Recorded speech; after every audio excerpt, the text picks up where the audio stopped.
Καλημέρα σε όλους. Σε αυτό το βίντεο θα δείξουμε μία αλλαγή λαδιών στο Sasman μηχανικό κυβότιο ταχυτήτων σε Grand Vitara 1600 του 2008. Η διαδικασία είναι πολύ απλή. Θα χρειαστούμε 2 λίτρα GL4 7590. Η χωρητικότητα του Sasman είναι 1,7 λίτρα. Αρχικά το σηκώνουμε.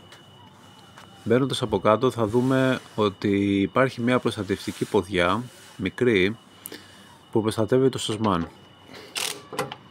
Οπότε λύνουμε αυτή την ποδιά, την αφαιρούμε, έχει 4 βίδες,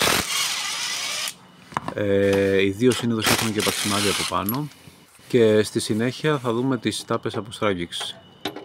Είναι καλό να κάνουμε πράγματα όσο μπορούμε μόνοι μας για να γλιτώνουμε και χρόνο και χρήματα και να μαθαίνουμε και το αυτοκίνητό μας. Εδώ είδαμε ότι χρησιμοποιώ ένα τετράγωνο κλειδί για να λύσουμε τις τάπες. Αυτή είναι η κάτω τράπα αποστράγγιξης και αυτή εδώ είναι η πάνω που μας δείχνει τη στάθμη. Οπότε αρχικά λύνουμε την κάτω. Βάζουμε ένα δοχείο και το αφήνουμε να στραγγίξει σε ευθεία θέση. Κατεβάζουμε λίγο το γρίλο αν το έχουμε σηκώσει για να μπορέσει να στραγγίξει καλά το αυτοκίνητο.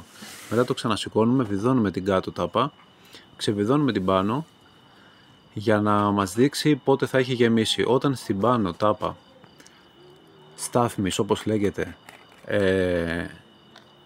τρέξει λάδι, σημαίνει ότι έχει γεμίσει. Η χωρητικότητά του είναι 1,7 λίτρα. Αυτό θα το κάνουμε με μία σύριγγα και ένα σωληνάκι.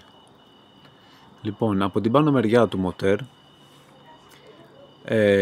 ακριβώς πίσω από το μοτέρ υπάρχει μία τάπα με ένα μικρό σωληνάκι που από εκεί μπορούμε να προσθέσουμε λάδι. Οπότε γεμίζουμε τη σύριγγα.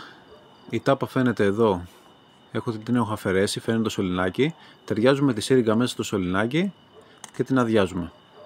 Θέλει αρκετές σύριγγες. Αν θυμάμαι καλά είναι περίπου 25, μπορεί να κάνω λάθος. Οπότε είναι 1,7 λίτρα, αυτή η σύριγγα είναι 60 ml, υπολογίστε.